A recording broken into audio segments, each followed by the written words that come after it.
अस्सलाम वालेकुम एवरीवन, मेरा नाम अली हैदर है और आपका शुक्रगुजार हूँ कि आपने मेरी ये वीडियो देखने के लिए वक्त निकाला। नाजरीन, आप लोग जो मूड बना के बैठे थे जंग का, कि जंग होगी, इंडिया पाकिस्तान दोनों तरफ से जंग होगी, उनको फ़िलहाल तो मायूसी हुई है, डिसअपॉइंटमेंट हुई है कि जंग क्यों नहीं हुई है, इंडिया ने वार क्यों नहीं किया पाकिस्तान पे। कहा यह जा रहा था कि पाकिस्तान और इंडिया, बल्कि पाकिस्तान के डिफेंस मिनिस्टर तक ने कह दिया था कि अगले 24 घंटों में हमला हो सकता है। फिर उसके बाद पाकिस्तान के जो इंफॉर्मेशन मिनिस्टर हैं अता तारड़, वो आए, उन तक ने कह दिया कि अगले 24 घंटों के अंदर, या जिस रात उन्होंने आके टीवी पे अपना ये स्टेटमेंट दिया था उसी रात कह दिया था कि आज रात इंडिया पाकिस्तान पर हमला करेगा और फिर एक full scale war God forbid हो सकती है। लेकिन वो हमला हुआ क्यों नहीं? आपने ये सोचा है इसके पीछे क्या रीज़न हो सकता है कि वो हमला क्यों नहीं हुआ? नाज़रीन, मेरे सामने कुछ रिपोर्ट्स हैं, कुछ खबरें हैं जो कि इंडियन मीडिया पर भी चली हैं और कुछ रिपोर्ट्स भी हैं। अच्छा, अब होना ये था कि जो जंग होनी थी वो होनी थी एयरफोर्स के ज़रिए, यानी इंडिया ने अपनी फ़ौज तो पाकिस्तान के अंदर उतारनी नहीं थी, भेजनी नहीं थी, बॉर्डर पर यह जंग नहीं होनी थी। जैसे अभिनंदन वाले केस में आपको याद होगा, इंडिया ने पाकिस्तान में जो है वो अपने तैयारे भेजने की कोशिश की थी। एग्जैक्टली कुछ उस तरह का ऑपरेशन होना था, लेकिन इस दफा ये ऑपरेशन होना था जदीद बेहतर लड़ाका तैयारों से। इस दफा जो है वो पुराने जहाज इंडिया इस्तेमाल ना करता। 2019 में जब अभिनंदन का तैयारा गिरा था तो वहां की बीजेपी जमात ने कहा था कि आज हमें यह दिन देखना पड़ा है कि हमारा पायलट उनके कब्जे में है। यह दिन हमें कभी ना देखना पड़ता अगर हमारे पास राफेल तैयारे होते। राफेल तैयारे दुनिया के बेहतरीन जंगी तैयारे हैं और वो फ्रांस मैन्युफैक्चर करता है, इंडिया ने फ्रांस से खरीदे थे। फिर यह होता है दोस्तों कि बिल साइन हो जाता है, जो पार्लियामेंट है इंडिया की वो बिल मंजूर कर लेती है और बहुत ही महंगी डील के बाद इंडिया जो है वो राफेल तैयारे खरीद लेता है। तो अब जो हमला पाकिस्तान पर होना था वो राफेल तैयारों की वजह से होना था। हुआ क्या? हमला क्यों नहीं हुआ? दोस्तों, फिलहाल खबर यह है कि ये जो तैयारे हैं ना, और जो तैयारों में जो मिसाइल सिस्टम लगा होता है, राफेल तैयारों में जो मिसाइल सिस्टम लगा हुआ है, वो बेसिकली फ्रांस का मोहताज है। अब मैं आपको बताता हूं होता क्या है। कहा यह जाता है कि 1980 की दहाई में फ्रांस से इंडिया ने मिराज जंगी तैयारे जो है वो खरीदे थे, लेकिन आज तक फ्रांस ने उन जंगी तैयारों का, मिराज जो है, उन जंगी तैयारों का जो सोर्स कोड है वो इंडिया को नहीं दिया। अब आप सोच रहे होंगे सोर्स कोड क्या होता है। मैं आपको ये भी बताऊंगा सोर्स कोड क्या होता है। मेरी एक एयरफोर्स के जो एक्स फाइटर पायलट हैं, साबिक फाइटर पायलट, उनसे बात हुई थी, उन्होंने मुझे ये बातें बताई।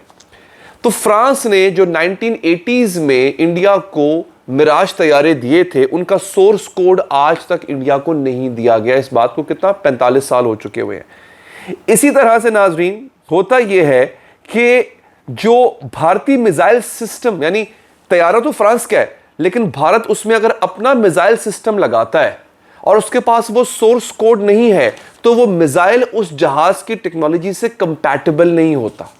एग्जैक्टली कहा यह जा रहा है, एग्जैक्टली यही हुआ है राफेल तैयारों के साथ। कहा यह गया है कि ये जो एक राडार सिस्टम होता है जो कि राफेल के अंदर नस्ब होता है, जो कि दुनिया का बेहतरीन राडार सिस्टम माना जाता है, उसका नाम है AESA। उस राडार सिस्टम को AESA कहते हैं।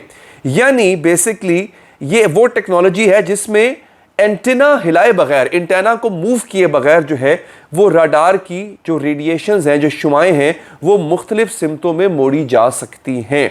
इसी तरह राफेल तैयारे में एक सिस्टम होता है MMC, इसे कहते हैं मॉड्यूलर मिशन कंप्यूटर, MMC।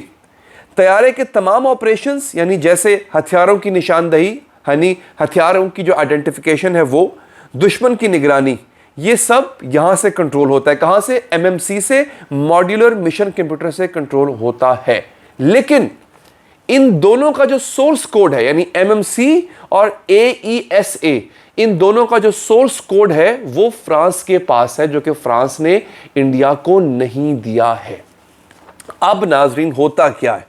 होता यह है कि हर छोटी बड़ी तब्दीली जो हथियारों की अपग्रेडेशन, हथियारों का राफेल में लगाना, ये सब जो है करने के लिए भारत को फ्रांस पे इन्हसार करना पड़ता है, फ्रांस पे डिपेंड करना पड़ता है। और यही वजह है कि भारतीय दिफाई मनसूबाबंदी में जो है वो फिलहाल देर हो रही है।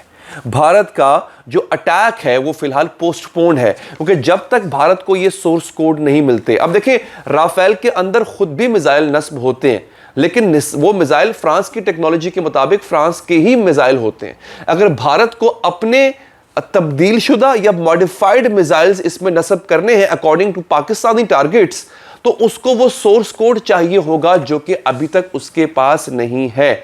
अच्छा, यहां पे हमारी बात हुई थी, दिफाई तज्जियाकार हैं मेजर रिटायर्ड मीसम रजा, उन्होंने एक इंटरव्यू दिया था। उनके मुताबिक भारतीय राफेल तैयारे वो पेट्रोलिंग के लिए आए। उन्होंने बेसिकली पेट्रोलिंग करते हैं आप किसी मुल्क को डराने के लिए कि देखो हम तैयार हैं, वी आर रेडी। तो भारतीय तैयारों ने जब पेट्रोलिंग की तो वो पाकिस्तान के बॉर्डर के पास जब पहुंचे तो 22 मिनट तक भारतीय तैयारों के जो रडार्स थे वो जैम थे। वो पाकिस्तानी जो सिस्टम है, defence system, air defence system, उसने उनके रडारों को 22 मिनट तक जैम किए रखा था। और यही वजह है कि वो फिर वापस लौट गए। अब नाज़रीन, हुआ ये है कि पाकिस्तान ने एक और काम कर दिया। अब जो राफेल के पास जो कह लें कि उसकी जो बेहतरीन चीज़ है राफेल की, वो ये है कि राफेल 150 किलोमीटर तक, जो कि अनसीन, देखो एक पायलट की एक हद निगाह है ना, वो जहाज में बैठा है, भले ऊपर बैठा है, लेकिन वो एक खास हद तक देख सकता है। 150 किलोमीटर एक बहुत बड़ा फासला है। एयर टू एयर, यानी हवा से हवा तक, एक जहाज से दूसरे जहाज को मारने के लिए 150 किलोमीटर तक राफेल का जो जहाज है वो वार कर सकता है। पाकिस्तानी तैयारा अगर अपने मुल्क में भी उड़ान भरता तो भारतीय तैयारा अपने मुल्क में रहते हुए 150 किलोमीटर दूर पाकिस्तानी जंगी जहाज़ों को, तैयारों को निशाना बना सकता था और बड़ी प्रिसिशन के साथ निशाना बना सकता था। यह एक इंडिया को एडवांटेज हासिल हो गया था। लेकिन दोस्तों, हुआ क्या, जिस वक्त इंडिया राफेल तैयारे खरीद रहा था, पाकिस्तान उस वक्त चाइना से एक डील कर रहा था।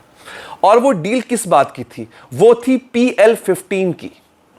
अब नाज़रीन, हुआ यह है कि ये जो PL-15 है ना, ये गेम चेंजर बन गया। PL-15 चाइना का मैन्युफैक्चर किया हुआ मिसाइल सिस्टम है। ये वो मिसाइल सिस्टम है दोस्तों जिसको पाकिस्तान ने चाइना से खरीद लिया।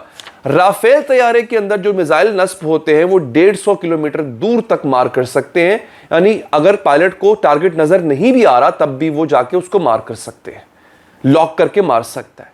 जो PL-15 पाकिस्तान ने चाइना से ले लिया वो 250 किलोमीटर तक मार कर सकता है। सो ये एक बढ़ती जो थी पाकिस्तान को टेक्नोलॉजिकली वो हासिल हो गई। अब इसमें जो एक इंटरेस्टिंग चीज है वो क्या आती है, PL-15 मिसाइल में AESA रडार, जो कि राफेल में भी होता है, दो तरफा डाटा लिंक और यहां पे लिखा है 300 किलोमीटर तक की ऑपरेशनल रेंज शामिल है। अच्छा, अब बाकायदा तौर पे मैं वो क्लिप चला नहीं सकता, जब पाकिस्तान ने ये मिसाइल खरीदे थे तो भारतीय मीडिया में भी इसका चर्चा हुआ था। लेकिन यहां पे इंटरेस्टिंग चीज क्या है दोस्तों, जब पाकिस्तान की जो 90% हथियारों की खरीदारी है वो चाइना से होती है, भारत जो है वो अपने बड़े हथियार जो हैं, बड़े जंगी हथियार, वो फ्रांस से खरीदता है। फ्रांस भारत को सोर्स कोड नहीं देता।